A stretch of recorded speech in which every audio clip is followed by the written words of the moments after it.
بسم الله الرحمن الرحيم. من يهده الله فلا مضل له ومن يضلل فلا هادي له وأشهد أن لا إله إلا الله وحده لا شريك له وأشهد أن محمدا عبده ورسوله. يا أيها الذين آمنوا اتقوا الله حق تقاته ولا تموتن إلا وأنتم مسلمون. يا أيها الناس اتقوا ربكم الذي خلقكم من نفس واحدة وخلق منها زوجها وبث منهما رجالا كثيرا ونساء واتقوا الله الذي تساءلون به والأرحام إن الله كان عليكم رقيبا. يا أيها الذين آمنوا اتقوا الله وقولوا قولا سديدا يصلح لكم أعمالكم ويغفر لكم ذنوبكم ومن يطع الله ورسوله فقد فاز فوزا عظيما. أما بعد فإن خير الحديث كتاب الله وخير الهدي هدي محمد صلى الله عليه وسلم وشر الأمور محدثاتها وكل محدثة بدعة وكل بدعة ضلالة وكل ضلالة في النار. أعوذ بالله السميع العليم من الشيطان الرجيم من همزه ونفخه ونفثه. بسم الله الرحمن الرحيم. يا أيها الذين آمنوا كتب عليكم الصيام كما كتب على الذين من قبلكم لعلكم تتقون. رب اشرح لي صدري ويسر لي أمري واحلل عقدة من لساني يفقهوا قولي. سبحانك لا علم لنا إلا ما علمتنا إنك أنت العليم الحكيم وتب علينا إنك أنت التواب الرحيم. تمام قسم کی تعریف کبریائی حمد و ثنا اس اللہ وحدہ لا شریک له لائق و زیبا ہے جس نے اس ساری کائنات کی تخلیق فرمائی، ہماری ضرورتوں کے واسطے ہر ایک چیز کو مہیا فرمایا، ہماری رشد و ہدایت کے لیے انبیاء اور رسولوں کا سلسلہ جاری فرمایا اور ہمیں مسلمان بنایا۔ درود و سلام نازل و تمام انبیاء کرام علیہم الصلاۃ والتسلیم پر، خصوصاً امام کائنات امام الانبیاء افضل البشر خاتم النبیین شفیع المذنبین رحمۃ للعالمین محمد صلی اللہ علیہ وسلم پر۔ اللهم صل على محمد وعلى آل محمد كما صليت على إبراهيم وعلى آل إبراهيم إنك حميد مجيد. اللهم بارك على محمد وعلى آل محمد كما باركت على إبراهيم وعلى آل إبراهيم إنك حميد مجيد. معزز حاضرین جمعہ، عزیز بچوں، خطبہ مسنونہ کے بعد سورہ بقرہ سورہ نمبر 2 آیت نمبر 183 کی تلاوت آپ کے سامنے کی گئی ہے۔ بہت ہی مشہور آیت ہے اور اس کا ترجمہ آپ سب کو پتہ ہوگا۔ یاد دہانی کے لیے یا اعادے کے طور پر اس کی سماعت کر لیجیے۔ اللہ سبحانہ و تعالیٰ نے سورہ بقرہ سورہ نمبر 2 آیت نمبر 183 میں ارشاد فرمایا، یا ایھا الذین آمنوا، اے ایمان والو، کتب علیکم الصیام، تم پر روزہ فرض کیا گیا ہے، کما کتب علی الذین من قبلکم، ویسے ہی جیسے تم سے پہلے لوگوں پر فرض کیا گیا تھا، لعلکم تتقون، تاکہ تم پرہیزگاری اختیار کرو، اپنے آپ کو گناہوں سے بچا لے جاؤ اور اللہ رب العالمین کے غضب اور غضب سے اپنے آپ کو بچا لے جاؤ۔ رمضان المبارک کا مہینہ الحمدللہ ہم نے پایا۔ ہم اگر خوش نصیب ہوں گے اس معنی کے اعتبار سے کہ ہم نے رمضان المبارک کا مہینہ تو پایا اور کما حقہ اللہ سبحانہ و تعالیٰ کی عبادت کی۔ رمضان المبارک کا مہینہ ہمیں اللہ سبحانہ و تعالیٰ کا ایک حقیقی بندہ کا تصور دیتا ہے، اور روزہ یہ ایک مجاہدہ کا نام ہے۔ سخت ٹریننگ، سخت مشقت اور زندگی کے جو بھاگ دوڑ کے جو ایام ہوتے ہیں اس کا نام ہے روزہ۔ ایک بندہ مومن اللہ سبحانہ و تعالیٰ نے اس کو جو کچھ بھی کیا ہے، آج ہم سحری اگر کرتے ہیں زیادہ سحری کرتے ہیں. الحمدللہ اللہ سبحانہ و تعالیٰ نے ہمیں نوازا ہے. تو سوچتے ہیں کہ پیٹ بھر کر کے سحری کھائیں تاکہ 13-14-15 گھنٹہ کا میک اپ ہو جائے. لیکن اس دنیا کی سرزمین پر ایسے لوگ بھی ہیں کہ جن کو کھانے نصیب نہیں ہوتے. بہت سارے لوگ ایسے ہیں کہ جو روکھا سوکھا کھا کر کے سحری کر لیتے ہیں. اللہ کے نبی صلی اللہ علیہ وسلم کے زمانے میں بھی اگر آپ دیکھیں گے، سیرت کا مطالعہ کریں گے تو ایسے کئی واقعات آپ کو ملیں گے کہ صحابہ کرام رضی اللہ تعالی عنہم اجمعین کے پاس میں کھانے کے لیے نہیں ہوتا تھا. وہ سحری کیا کرتے تھے؟ 1-2 کھجور کھاتے تھے اور پانی پیتے تھے.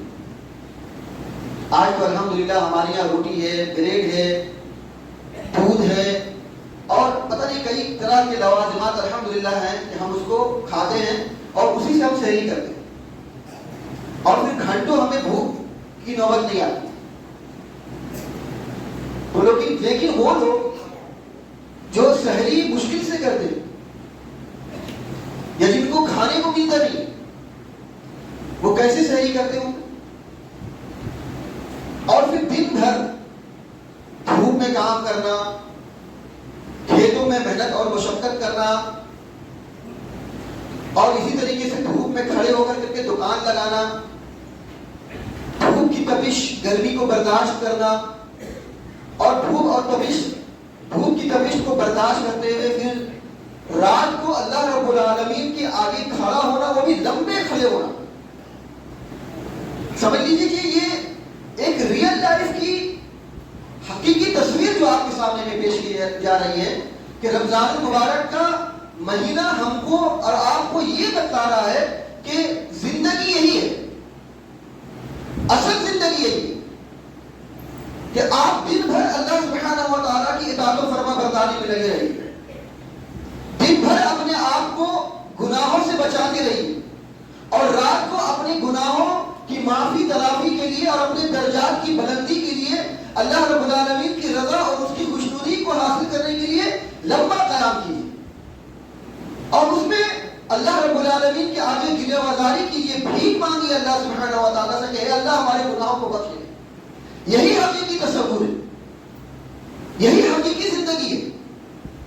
ورنہ معاف کیجیے، جو لوگ دنیا میں آئے ہیں آرام سے کھا رہے ہیں، پی رہے ہیں، سکون سے زندگی بسر کر رہے ہیں، یہ کوئی زندگی تھوڑی ہے. جانور بھی اچھا سے کھا لیتا ہے، پی لیتا ہے، بغیر مقصد کی اپنی زندگی گزار لیتا ہے اور چلا جاتا ہے. لیکن ہمیں ایک ریئل لائف کی تصور دی جا رہی ہے. یہ رمضان مبارک کا روزہ رکھوا کر رسول اکرم صلی اللہ علیہ وسلم کی سیرت دیکھیے. رسول اکرم صلی اللہ علیہ وسلم کا معمول یہ ہوتا تھا کہ آپ صلی اللہ علیہ وسلم رات کو قیام کیا کرتے تھے اور اتنی لمبی قیام کرتے تھے کہ آپ صلی اللہ علیہ وسلم کی پیر مبارک میں سوجن آ جاتا تھا، پھول جایا کرتا تھا. اما عائشہ رضی اللہ تعالیٰ عنہا فرماتی ہیں کہ اللہ رب العالمین نے تو آپ کے اگلے پچھلے تمام گناہوں خطاؤں کو معاف کر دیا، پھر یہ مجاہدہ کی، یہ لمبا لمبا قیام کیوں، یہ کس وجہ سے؟ آپ صلی اللہ علیہ وسلم نے ارشاد فرمایا فلا اکون عبدا شکورا. اللہ رب العالمین نے مجھ پر یہ انعام کیا ہے، مجھ پر یہ اللہ نے احسانات کیے ہیں، تو کیا میں اس احسانات کا بدلہ اس طرح سے نہ چکاؤں کہ میں اپنے اللہ کا شکر گزار بندہ بن جاؤں؟ اللہ رب العالمین کا شکر گزار بندہ بننے کے لیے آپ صلی اللہ علیہ وسلم لمبا لمبا قیام کرتے ہیں. تو گویا کہ ہمیں یہ میسج دیا گیا ہے، یہ پیغام دیا گیا ہے کہ حقیقی زندگی یہی ہے. رمضان المبارک کا مہینہ ہمیں اور آپ کو یہ بتلاتا ہے کہ ہم دن بھر مجاہدہ کریں اور رات کو اللہ رب العالمین کے آگے کھڑے ہوں. افسوس تو یہ ہے الحمدللہ ہم ہٹے ہیں، کٹھے ہیں، کھاتے ہیں، پیتے ہیں، صحت تندرستی ہمارے پاس میں، توانائی ہے، طاقت ہے، سب کچھ ہے، لیکن اس کے باوجود بھی ہم اللہ رب العالمین کے آگے کھڑے نہیں ہوتے. آدھا گھنٹہ 1 گھنٹہ اللہ رب العالمین کے آگے نہیں کھڑے ہوتے. صحابہ کرام رضی اللہ تعالیٰ عنہم آخرت کی کیسی تیاری کرتے تھے، اللہ رب العالمین کو راضی اور خوش کرنے کے لیے کیسی تیاری کرتے تھے. آپ موطا مالک اٹھا کر کے دیکھیے، فرماتے ہیں کہ اتنی دیر تک کھڑے رہتے تھے کہ ان سے کھڑا نہیں ہوا جاتا تھا، لاٹھی کا سہارا لے کر کے کھڑے ہوتے تھے. لیکن نظر تھی کس پر؟ آخرت پر. نظر تھی کس پر؟ اللہ رب العالمین کی رضا اور خوشنودی پر۔ رمضان المبارک کا مہینہ ہمیں یہ ہمیں درس دیتا ہے، یہ تعلیم دیتا ہے۔ اگر اس دنیا کی زندگی میں رمضان المبارک کا مہینہ کا اگر حق کسی نے ادا کیا ہے تو صحابہ کرام رضی اللہ تعالیٰ عنہ کو دیکھیں۔ ہماری کیا زندگی، ہماری کیا لائف ہے، ہم کیا رمضان مبارک کا مہینہ گزار رہے ہیں؟ آدھا ایک گھنٹہ بھی ہم قیام اللیل نہیں کر سکتے، عشاء کی نماز پڑھے اور سنت بھی نہیں پڑھے، نکل گئے مسجد سے۔ جو لوگ پڑھے ہم تو بیٹھے بخشائے گئے۔ اللہ رب العالمین، اللہ کے رسول صلی اللہ علیہ وسلم نے کیا فرمایا؟ من قام رمضان ایمانا واحتسابا غفر له ما تقدم من ذنبه، کہ جو رمضان مبارک کے مہینے میں قیام کرتا ہے، غفر له ما تقدم من ذنبه، اللہ سبحانہ و تعالیٰ اس کے گزشتہ گناہوں کو معاف کر دیتا ہے۔ ہم اگر راتوں کو قیام نہیں کر رہے ہیں، مسلمانوں کے ساتھ میں مل کر کے نماز ادا نہیں کر رہے ہیں اور یوں ہی پیٹ پھیر کر کے چلے جا رہے ہیں، تو گویا کہ ہم یہ باور کرا رہے ہیں ہم بخشائے۔ ہمیں مغفرت کی کوئی ضرورت نہیں، ہمیں قیام اللیل کی کوئی ضرورت نہیں، ہمیں اللہ رب العالمین کے آگے کھڑے ہونے کی کوئی ضرورت نہیں۔ معاف کیجیے گا، بات بہت کڑوی ہے، بہت تلخ ہے، لیکن یہ ہر سال دیکھا جاتا ہے، ہم مسلمانوں کی یہاں یہ چیز پائی جاتی ہے۔ تو رمضان مبارک کا مہینہ ہمیں مجاہدہ دیتا ہے، مجاہدہ کا درس دیتا ہے، ٹریننگ دیتا ہے اور ریئل لائف پیش کرتا ہے کہ حقیقی زندگی ہماری اور آپ کی یہی ہونی چاہیے۔ اس کے علاوہ آپ رمضان مبارک کے مہینے میں دیکھیں گے اللہ سبحانہ و تعالیٰ نے قرآن مجید میں سورۃ توبہ میں ارشاد فرمایا، قل انفقوا طوعا او کرها لن يتقبل منكم انكم كنتم قوما فاسقين۔ اللہ فرماتا ہے، اے نبی کریم صلی اللہ علیہ وسلم آپ کہہ دیجیے تم خرچ کرو، چاہے تم خوشی سے خرچ کرو یا تم نہ چاہتے ہوئے مجبوری میں خرچ کرو، تمہاری یہ نیکی لن يتقبل منکم، ہرگز قبول نہیں کی جائے گی۔ تمہاری عبادت کرنا، تمہاری نیکی کرنا، تمہارا اچھا عمل کرنا، یہ اللہ رب العالمین ہرگز قبول نہیں کرے گا۔ کیوں نہیں قبول کرے گا؟ انکم کنتم قوما فاسقین، اس لیے کہ تم گناہگار ہو، تم فاسق ہو۔ اللہ سبحانہ و تعالیٰ نے ارشاد فرمایا، کتب علیکم الصیام کما کتب علی الذین من قبلکم لعلکم تتقون، تم پر روزہ فرض کیا گیا ہے ویسے ہی جیسے تم سے پہلے لوگوں پر فرض کیا گیا تھا۔ اس روزہ کو فرض کرنے کا ایک عظیم مقصد ہے، وہ ہے تقویٰ۔ بہت بڑی کامیابی، بہت بڑا مقصد، ایک بہت بڑے ہدف میں ہمیں لا کر کے کھڑا کرنا ہے اللہ رب العالمین کو۔ ایک عظیم کامیابی دلانا مقصود ہے اس روزے کے ذریعے سے۔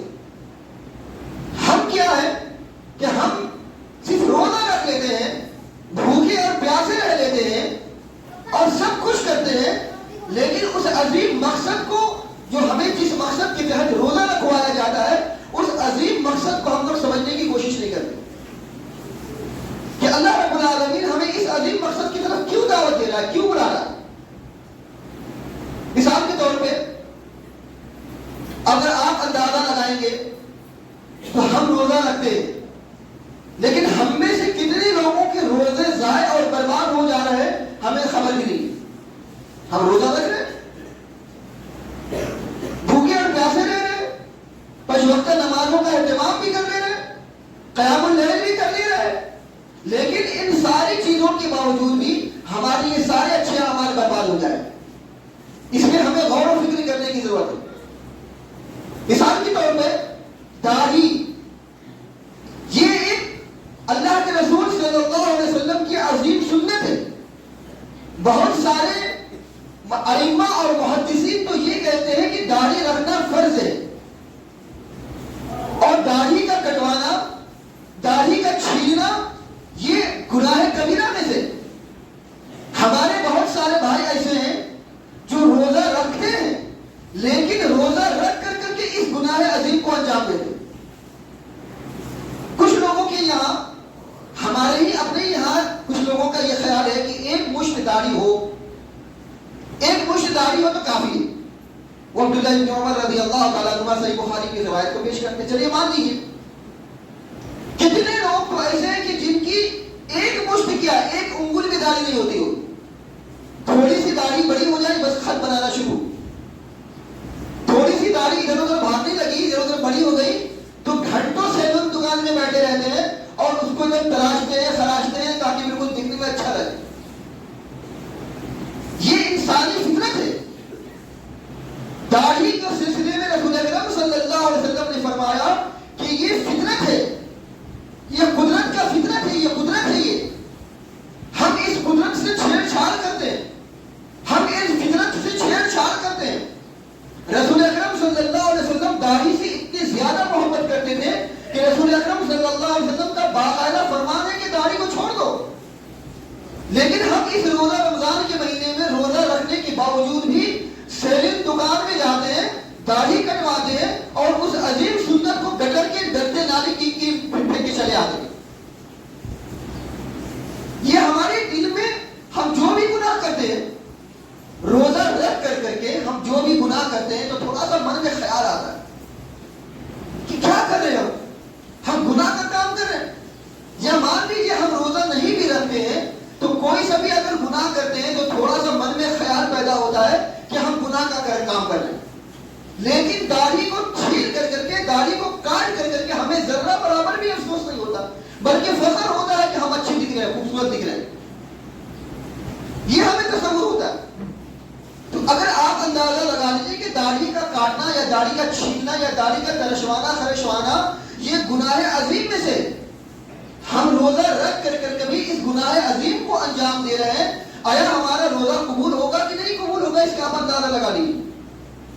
بات بہت تلخ ہے لیکن حقیقت یہی ہے. ہمیں ایک عظیم مقصد کی طرف لایا جا رہا ہے، کامیابی. ہمیں ایک عظیم مقصد کی طرف لا کھڑا کیا جا رہا ہے، تقویٰ اور پرہیزگاری. تقویٰ اور پرہیزگاری یوں ہی کسی کو نصیب نہیں ہوتی، لیکن اللہ رب العالمین ہمارے سلسلے میں اور آپ کے سلسلے میں چاہتا ہے کہ آپ متقی بن جائیں، پرہیزگار بن جائیں. آپ صرف ایک اللہ کے غلام بن جائیں، نہ کہ اپنی نفسانی خواہشات کی پیروی کرنے والے اور اس کے غلام بن جائیں. یہ ایک مسئلہ ہے.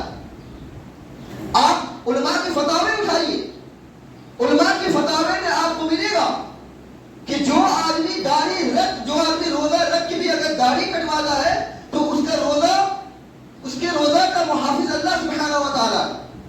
باقاعدہ کئی مفتیان حضرات امت کو ڈراتے ہیں اس سلسلے میں اللہ رب العالمین کا تقویٰ اختیار کیجیے، ڈریے اللہ کے واسطے. آپ روزہ رکھ رہے ہیں، آپ عبادت کر رہے ہیں. ایک مومن کو یہ زیب نہیں دیتا، وہ شیوا نہیں دیتا کہ روزہ رکھ کر کے عبادت کر کے اپنی داڑھی کو چھین لے. اس کے علاوہ ہمارے سماج میں ہمارے مسلمان بھائیوں کی یہاں یہ چیز پائی جاتی ہے کہ ہمارے کپڑے ٹخنے سے نیچے لٹک رہے ہوتے. اللہ کے رسول صلی اللہ علیہ وسلم نے ارشاد فرمایا لا ينظر الله يوم القيامة الى من جر ازاره بترا. صحیح بخاری صحیح مسلم کی حدیث ہے کہ جو آدمی اپنے ازار کو، اپنی لنگی کو، اپنے کپڑے کو ٹخنے سے نیچے لٹکاتا ہے تکبر کرتے ہوئے، تو اللہ سبحانہ و تعالیٰ قیامت کے دن اس کی طرف دیکھے گا بھی نہیں. کپڑے کو نیچے لٹکانا ٹخنے سے یہ گناہ عظیم ہے. اللہ کے رسول صلی اللہ علیہ وسلم کی متعدد احادیث ہیں اور باقاعدہ اللہ کے رسول صلی اللہ علیہ وسلم کی یہ حدیث ہے کہ ایک آدمی راستے میں چل رہا تھا اور اپنے کپڑے کو نیچے لٹکاتے ہوئے گھسیٹتے ہوئے چل رہا تھا، تکبر کرتے ہوئے اتراتے ہوئے چل رہا تھا. رسول اکرم صلی اللہ علیہ وسلم نے اس کو دیکھا تو فرمایا کہ قیامت تک اللہ سبحانہ و تعالیٰ اس کو دھساتا ہوا رہے گا. اس کی سزا یہی ہے کہ قیامت تک دھستا ہوا رہے گا. اور جو آدمی اپنے کپڑے کو ٹخنے سے نیچے لٹکا کر کے نماز ادا کرے، سنن ابی داؤد کی حسن درجے کی روایت ہے، باقاعدہ مفتیان کا فتویٰ ہے کہ جو آدمی کپڑے سے نیچے اپنے ٹخنے سے نیچے لٹکاتے ہوئے کپڑے کو نماز پڑھے گا، اس کی نماز ایکسپٹ نہیں کی جائے گی، قبول نہیں کی جائے گی. ہم کیا کرتے ہیں؟ روزے رکھتے لیکن ہمارے کپڑے ٹخنے سے نیچے لٹک رہے. اب یہ کہتے ہیں کہ نہیں تکبر کی طور پہ تو نہیں ہے، یہ تو زیب و زینت ہے، یہ تو خوبصورت دکھنے کے لیے ہے. اگر یہ زیب و زینت ہے اور یہ تکبر کے طور پہ نہیں ہے تو تکبر کی علامت تو پائی جا رہی ہے. ایک مومن کے اندر میں تکبر کی یہ صفت اور یہ علامت نہیں پائی جانی چاہیے. روزہ رکھنے کا مقصد یہ یہ ہے کہ آپ کے اندر میں گریہ وزاری ہو. آپ اپنا دماغ اور اپنی تک مت لگائیے کہ یہ خوبصورتی کے لیے ہے, یہ زیب و زینت کے لیے ہے, یہ اچھا دیکھنے کے لیے, بلکہ رسول اکرم صلی اللہ علیہ وسلم کی جو حدیث ہے, جو فرمان ہے, اس کو فالو کیجیے. آپ کا کپڑا اگر نیچے لٹکتا ہوگا ٹخنے سے تو یہ بہت بڑی سمجھ لیجیے کہ بہت بڑا گناہ ہے, یہ گناہ عظیم میں سے ہے. مسلمانوں کو چاہیے کہ اس سے اعتراض کریں, اس سے پرہیز کریں. اللہ کے واسطے اپنے اس معاملات میں دھیان دیجیے. ہم عبادت کر رہے ہیں, ایک عظیم عبادت ہے روزہ, ایک بہت بڑی عبادت ہے.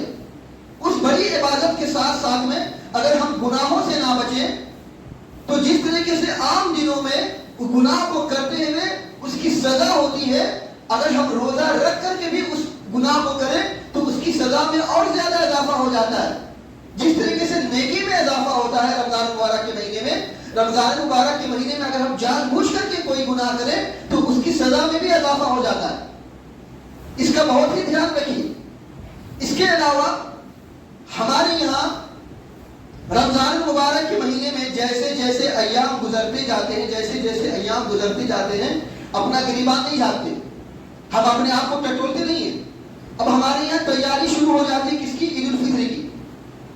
4-5 رمضان گزرا تو بہت ٹینشن ہونے لگتا ہے. کپڑے کہاں سے خریدنا ہے, جوتے کہاں سے خریدنا ہے, کتنی جوڑی بنوانی ہے. باقاعدہ مارکیٹ میں آفر آتا ہے, 1 میں 1 2 فری, 2 میں 3 فری, پر 50% کی چھوٹ, 70% کی چھوٹ, 40% کی چھوٹ. اگر کسی سے یہ چھوٹ جائے, کسی سے یہ پرسنٹ جو مل رہا ہے آپ کو, یہ ڈسکاؤنٹ جو آپ کو مل رہا ہے, کسی سے اگر بدقسمتی سے چھوٹ جائے تو اپنے سر پہ ہاتھ دے کر کے بیٹھا, اتنا اچھا آفر نکلا تھا ہم نے چھوڑ دیا. رمضان مبارک کے مہینے میں مارکیٹ والے, کپڑے والے, بازار والے آپ کو لالچ دیتے ہیں ڈسکاؤنٹ دے کر کے, تاکہ ان کی خریداری زیادہ ہو اور آپ ان کی طرف زیادہ مائل ہو. رمضان مبارک کے مہینے میں ہماری عورتوں کا حال یہ ہے, ہمارے مرد حضرات تو بائک میں بیٹھے اور بائک میں بیٹھ کر کے یہاں چلے گئے, وہاں چلے گئے, وہاں جا کے تراویح پڑھ رہے, دور مسجد میں جا کر کے تراویح پڑھ رہے. ہماری گھر کی عورتیں کیا ہے, آپ جا کر کے دیکھ لیجیے, پوری بازار, پورا مارکیٹ, پورا چیز روڈ عورتوں سے بھرا ہوا. ان کو ٹینشن لگا ہوا ہے, فکر لگی ہوئی ہے. فکر اس بات کی نہیں ہے کہ رمضان مبارک کا ایام ہم سے گزرتا جا رہا ہے, ہم اللہ رب العالمین کو راضی خوش کر رہے ہیں کہ نہیں کر رہے, یہ فکر نہیں ہے. اللہ, ہم نے رمضان مبارک کا مہینہ پایا, ہم اللہ کے آگے کھڑے نہیں ہوئے, جا کے بازار میں کھڑے ہو رہے ہیں, دکان میں بھیڑ لگا رہے ہیں, کپڑا چوائس کر رہے ہیں, جوتا پسند کر رہے ہیں. فلاں مارکیٹ میں اچھا جوتا ملتا ہے, فلاں بازار میں, فلاں مارکیٹ میں یہاں اچھا کپڑا ملتا ہے, فلاں جگہ اتنا ڈسکاؤنٹ ہے, فلاں جگہ اتنا آفر ہے. باقاعدہ ہم اس کو سرچ کرتے ہیں کہ کہاں اچھی چیز ملتی ہے. عورتوں کا حال تو یہ ہے کہ کپڑے اور دوپٹے سے لے کر کے زیب و زینت کی ایک ایک چیز چھوٹنی نہیں چاہیے. کاجل, لپسٹک اور اسی طریقے سے عورتوں کا جو سامان ہوتا ہے وہ نہیں چھوٹنا چاہیے. مردوں کا معاملہ یہ کہ چپل, جوتے, کپڑے, بنیان, لنگی, ایک ایک چیز نہیں چھوٹنی چاہیے. ان ساری چیزوں کا اہتمام کیا جاتا ہے جیسے رمضان کے ایام گزرتے جاتے ہیں. لیکن ذرہ برابر بھی یہ خیال نہیں آتا کہ رمضان کے ایام گزر رہے ہیں, ہم اللہ رب العالمین کو راضی کر پا رہے ہیں, خوش کر پا رہے ہیں کہ نہیں پا رہے. پتہ نہیں آئندہ یہ مہینہ ہمیں ملے گا کہ نہیں ملے گا. ہماری عورتیں, گھر کی عورتیں بازار میں گھومتی ہیں, روزہ رکھتی ہیں, بڑا بازار اور اسی طریقے سے فینسی مارکیٹ, نیو مارکیٹ گھومتی رہتی, دن بھر گھومتی رہتی, روزہ رکھی ہوئی ہے. کتنے غیر مردوں کی نظریں ان پر پڑتی ہیں اور ان کی نظریں کتنے غیر مردوں پر پڑتی ہیں. روزہ رکھتی ہیں اور بال کھول کے چلتی ہیں. علماء محدثین لکھتے ہیں کہ یہ بال جو کھول کے جو چلتی ہیں یہ بھی شرمگاہ میں سے ہے, یہ بھی پردہ میں سے ہے. بالوں کا کھولنا یہ پردہ میں سے. ہماری گھر کی عورتیں, ہماری مسلمان بہنیں بالوں کو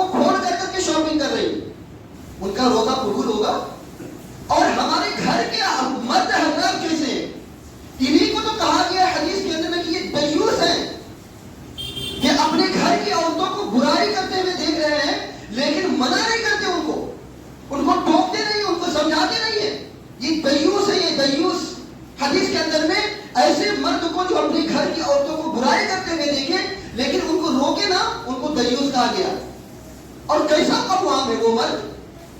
اللہ رب العالمین نے مرد کو قوام بنایا کہ اس کی عزت و عفت کی دیکھ ریکھ کرنے والا، اس کو برائی سے اور اس کو گناہوں سے بچانے والا، اس کی عزت و عصمت کی حفاظت کرنے والا. جو مرد اپنی گھر کی عورتوں کی عزت و عصمت کی حفاظت نہ کرتا ہو وہ آدمی، وہ مرد قوام کہنے کے لائق نہیں. وہ مرد کیسا کہ جو اپنے گھر کی عورتوں کو بال کھول کر کے بازار میں گھومتے ہوئے دیکھنا چاہتا ہے اور اس کو اجازت دے رہا ہے. یہ رمضان مبارک کا مہینہ ہے. ہم نے رمضان مبارک کے مہینے کو کیا سے کیا بنا لیا ہے؟ کہاں ہم کس موڑ پہ کھڑے ہیں؟ صحابہ کرام رضی اللہ تعالیٰ عنہم اور سلف صالحین کا یہی رمضان کو اسی طرح سے گزرتا کرتا تھا. آج ہمارا حال یہ ہے کہ ہم روزہ رکھتے لیکن موبائل ہمارا چھوٹنا نہیں چاہیے. اب شارٹ ویڈیو ایسے آ گئے ہیں. پہلے تو لمیٹیڈ انٹرنیٹ ملتا تھا، 1 GB 2 GB ملتا تھا، ابھی انلمیٹیڈ ہو گیا. انلمیٹیڈ کے ساتھ ساتھ اب یہ معاملہ ہو گیا کہ وائی فائی گھر میں لگ چکا. اب وائی فائی گھر میں لگ چکا تو اس کو کھپایا کیسے جائے؟ تو دن بھر گھر میں بچے اور عورتیں موبائل میں دیکھ رہے ہیں، شارٹ ویڈیو دیکھا جا رہا ہے، موبائل میں انٹرنیٹ پہ یوٹیوب دیکھا جا رہا ہے. روزہ رکھ کر کے بھی پہلے کیا تھا کہ پہلے یہ ساری چیزیں نہیں پائی جاتی تھی. تو لوگ قرآن دیکھ کر کے قرآن کی تلاوت کرتے تھے، لوگ قرآن کو پڑھا کرتے تھے، قرآن کے معنی اور مفہوم کو سمجھ کر کے پڑھا کرتے تھے. لیکن آج قرآن کی جگہ موبائل ہمارے ہاتھ میں آ چکا ہے اور ہم اس سے ٹائم پاس کر رہے ہیں. آپ محلے اور سماج میں چلی جائیے، ہمارے اچھے اپنے نوجوان 3 4 5 5 ٹولی بنا کر کے سب کے ہاتھ میں اینڈرائڈ موبائل. کیا کھیل رہے ہیں؟ پبجی گیم کھیل رہے ہیں. کیا کھیل رہے ہیں؟ تو یہ گیم کھیل رہے ہیں، وہ گیم کھیل رہے ہیں. قرآن ہاتھوں میں نہیں ہے ہمارے سماج کے ہمارے بچوں کے ہاتھوں میں. اللہ کے واسطے رمضان مبارک کا مہینہ یہ گزرتا چلا جا رہا ہے، پھر پتہ نہیں ہمیں ملے کہ نہ ملے. جو ایام اللہ رب العالمین نے دیے ہیں اس کو غنیمت سمجھیے اور غنیمت سمجھ کر کے اس کی تیاری کیجیے، آخرت کی تیاری کیجیے. اور بھی بہت ساری باتیں ہیں انشاءاللہ آپ کو رمضان مبارک کے مہینے کے تعلق سے بیان کیا جائے گا. ایک بات اور آخری بات یہ ہے، رمضان مبارک کے مہینے میں مسئلے کے سلسلے میں خاص طور سے جو اہم مسئلہ آتا ہے ہمارے یہاں یا لوگ جو پوچھتے ہیں وہ افطار کے سلسلے میں. افطار کے سلسلے میں یہ بہت ہی زیادہ یہ مسئلہ آتا ہے کہ اس سلسلے میں ہمارے کچھ بھائی ایسے بھی ہیں کہ جو بیچارے ان کے گھر میں مجبوری ہوتی ہے. ہمارے گھر میں ان کی والدہ، ان کے والد، ان کے بھائی دیوبندی حضرات کے ہوتے ہیں، حنفی حضرات کے ہوتے ہیں اور وہ بیچارے توحید کو قبول کر لیتے، اہل حدیث بن جاتے. اب ہمارے یہاں رسول اکرم صلی اللہ علیہ وسلم کی حدیث کیا ہے افطار کے سلسلے میں؟ رسول اکرم صلی اللہ علیہ وسلم کی حدیث ہے کہ جیسے ہی سورج غروب ہو جائے آپ فوراً روزہ افطار کر لیجیے، فوراً افطار کر لیجیے. ہمارے یہاں کیا ہے، ہمارے یہاں مسجدوں میں کہ 3 منٹ 4 5 5 منٹ افطار کو تاخیر سے کرتے ہیں. اور تاخیر کرنے کی وجہ کیا ہوتی ہے؟ تاخیر کرنے کی وجہ احتیاط کہ تھوڑا سا احتیاط کر لیں. ایک مرتبہ صحیح مسلم کی روایت ہے کہ عبداللہ بن ابی اوفی رضی اللہ تعالیٰ عنہ رسول اکرم صلی اللہ علیہ وسلم کے ساتھ کسی سفر میں تھے. سفر کی حالت میں افطار کا وقت ہوا، سورج غروب ہو گیا. رسول اکرم صلی اللہ علیہ وسلم نے فرمایا کہ ادھر کر کے ستو بولو اور افطار کی تیاری کرو. اس صحابی نے کہا کہ اللہ کے رسول صلی اللہ علیہ وسلم ابھی تو دن چمک رہا ہے، تھوڑا سا اور ویٹ کر لیتے، انتظار کر لیتے. اللہ کے نبی صلی اللہ علیہ وسلم نے فرمایا کہ نہیں، ادھرو ستو بولو، افطاری کی تیاری کرو. اس نے کہا کہ نہیں اللہ کے رسول، تھوڑا سا اور ویٹ کر لیتے ہیں، ابھی تو دن تھوڑا چمک رہا ہے. حالانکہ سورج غروب ہو چکا تھا، لیکن اللہ کے رسول صلی اللہ علیہ وسلم نے فرمایا کہ نہیں، ادھرو افطاری کی تیاری کرو. وہ صحابی تھوڑا سا احتیاط کر رہے تھے کہ دن چمک رہا ہے، تھوڑا سا احتیاط کر لیں. لیکن رسول اکرم صلی اللہ علیہ وسلم نے فرمایا کہ نہیں، ادھر کر کے افطاری کی تیاری کرو. اور رسول اکرم صلی اللہ علیہ وسلم کی حدیث ہے کہ جب بھی سورج غروب ہو جائے آپ فوراً افطار کر دیجیے. اور باقاعدہ رسول اکرم صلی اللہ علیہ وسلم کی حدیث ہے کہ اللہ رب العالمین کے نزدیک وہ بندہ زیادہ پسندیدہ اور محبوب ہے کہ جو افطاری میں جلدی کرتا. ایک روایت میں رسول اکرم صلی اللہ علیہ وسلم نے فرمایا کہ افطار کو تاخیر سے کرنا یہ یہودیوں کی علامت ہے کہ یہودی حضرات افطار میں تاخیر کرتے ہیں، وہ احتیاط کرتے ہوئے افطار میں تاخیر کرتے ہیں اور دیر سے افطاری کرتے ہیں۔ تو ان احادیث کی پیش نظر ہمیں اس بات میں تاکید ملتی ہے کہ جیسے ہی سورج غروب ہو جائے آپ کو افطار کر لینا ہے۔ آپ انٹرنیٹ پہ گوگل پہ آپ سرچ کر لیجئے کہ کتنا وقت ہے، آپ افطار کا وقت ہے۔ آج ہر آدمی کا موبائل یہ جی پی ایس سے کنیکٹڈ ہے، بالکل ایکوریٹ ٹائم بتلاتا ہے۔ جو آپ کے موبائل میں ہے وہی اسٹیشن میں بھی ہے، وہی ایئرپورٹ میں بھی ہے، وہی سرکاری محکمے میں بھی ہے، جی پی ایس سے کنیکٹ ہے، اس میں ذرہ برابر بھی احتیاط کی کوئی گنجائش نہیں۔ اگر 4-5 بج کر کے 45 یا 46 منٹ پہ سورج غروب ہو رہا ہے تو آپ کو گوگل بتائے گا کہ 5 بج کے 45 یا 46 منٹ پہ سورج غروب ہو رہا ہے۔ کسی بھی روایت کے اندر میں یہ نہیں ملتا ہے کہ اذان ہو جائے تب آپ افطاری کیجیے۔ ہمارے کچھ ایسے بھائی ہیں کہ جن تک آواز اذان کی نہیں پہنچتی، اذان کی آواز ان تک نہیں پہنچتی، لیکن ان کے پاس میں موبائل ہے جو کہ جی پی ایس سے کنیکٹڈ ہے۔ تو آپ موبائل دیکھیے، وقت دیکھیے اور وقت دیکھ کر کے آپ افطار کر لیجیے۔ آپ کو اذان سننے کی ضرورت نہیں ہے۔ کچھ بھائی ہمارے ایسے ہیں جو میں بتایا گیا آپ کو کہ ان کے گھر والے دیوبندی حضرات کے ہوتے ہیں، حنفی حضرات کے ہوتے ہیں، یہ بیچارے اہل حدیث ہوتے ہیں اور یہ چاہتے ہیں کہ رسول اکرم صلی اللہ علیہ وسلم کے حکم کے مطابق اور سنت کے مطابق افطاری کریں۔ تو ان کو چاہیے کہ وہ اپنے گھر والے کو سمجھائیں، بتلائیں، باقاعدہ دلیل دیں ان کو، اور اس میں ان کو بتلائیں کہ اگر ہم تاخیر کرتے ہیں تو ہو سکتا ہے اس میں ہمارا روزہ بھی خراب ہو جائے، برباد ہو جائے۔ رسول اکرم صلی اللہ علیہ وسلم کی حدیث ہے جیسے ہی سورج غروب ہو جائے فوراً افطار کر لینا چاہیے۔ اس لیے اس میں آپ بہت ہی سخت رہیے، اسٹرکٹ رہیے۔ آپ کے پاس میں، آپ کے گھر میں اذان کی آواز پہنچے یا نہ پہنچے، آپ کے ہاتھ میں موبائل ہے جہاں آپ بہت سارے اس کو اچھی چیزوں کے لیے استعمال کرتے ہیں، وہاں آپ اس کو بھی اچھی چیزوں کے لیے استعمال کیجیے۔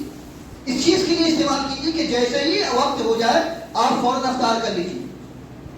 اور اس کے علاوہ اگر آپ کو گھر سے مخالفت ہوتی ہو تو آپ دیکھیے آپ کو کرنا کیا ہے، کیسے آپ کو افطاری کرنی ہے کہ تاکہ آپ وقت میں بھی افطاری کر لے جائیں اور اپنے گھر والوں کی مخالفت بھی سہ لے جائیں اور آپ کے گھر والے آپ سے مخالفت نہ کریں۔ یہ اس طرح کے مسئلے ہمارے یہاں پہ آتے ہیں۔ اللہ کے واسطے ہم اپنے ماں باپ اور اپنے گارجین حضرات کو اور اپنے بچوں کو یہ سمجھانا چاہتے ہیں کہ اپنے ماں باپ کی ذرا مخالفت بھی مت کیجیے۔ آپ ان کے سامنے میں اونچی آواز میں بات مت کیجیے، آپ ان کی نافرمانی مت کیجیے، ان کو سمجھائیے، ان کو بتلائیے، رسول اکرم صلی اللہ علیہ وسلم کی حدیث دکھلائیے۔ اس طرح سے انشاءاللہ اگر آپ قائل کریں گے اچھے انداز میں تو انشاءاللہ اللہ رب العالمین کی ذات سے امید ہے کہ وہ اس چیز کو سمجھنے کی کوشش کریں گے۔ بہت ساری باتیں ہیں، وقت ہو چکا ہے، انشاءاللہ اور بھی بہت سارے مسائل اور رمضان مبارک کے تعلق سے حقیقی باتیں آپ کے سامنے میں انشاءاللہ بیان کیا جائے گا۔ اللہ تعالیٰ سے دعا ہے کہ اللہ تعالیٰ ہمیں کہنے سننے سے زیادہ پر عمل کرنے کی توفیق عطا فرمائے۔ اقول قولی ھذا واستغفر اللہ لی ولکم ولسائر المسلمین وآخر دعوانا الحمد للہ رب العالمین۔